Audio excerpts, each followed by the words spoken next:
নবী করিম সাল্লাল্লাহু আলাইহি ওয়াসাল্লাম ইরশাদ করেন, যাহারা আল্লাহ তাআলার সীমারেখার ভিতরে এবং যাহারা সীমারেখা লঙ্ঘন করে তাহাদের দৃষ্টান্ত ঠিক এইরূপ, যেমন কিছু লোক একটি জাহাজের যাত্রী এবং যাত্রীগণ লটারির সাহায্যে উপর নিচের তলায় ভাগ হইয়া যায়, কিন্তু নিচের তলার লোকদের পানির জন্য উপর তলায় যাইতে হয়।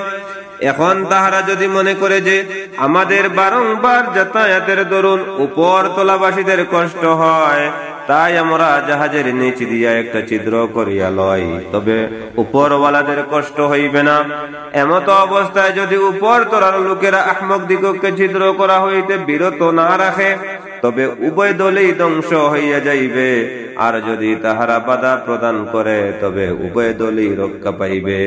সাহাবাগণ হুজুর সাল্লাল্লাহু আলাইহি ওয়াসাল্লামকে জিজ্ঞাসা করিলেন, আমাদের মধ্যে নেককার ও পরেজগার ব্যক্তি থাকা সত্ত্বেও কি আমরা ধ্বংস হইতে পারি? ধ্বংস হইতে পারে।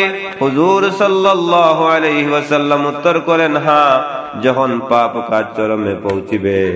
বর্তমান যুগে মুসলমানদের ধ্বংস ও অধঃপতন সম্বন্ধে চতুর্দিকে হইচই পড়িয়া গিয়াছে এবং তাহাদের সংশোধনের জন্য নতুন পন্থা আবিষ্কৃত হইতেছে, কিন্তু নতুন বা পুরাতন শিক্ষায় শিক্ষিত কেহই এই কথা চিন্তা করিতেছে না যে প্রকৃত চিকিৎসক দয়ার নবী সাল্লাল্লাহু আলাইহি ওয়াসাল্লাম কি রোগ সাব্যস্ত করে।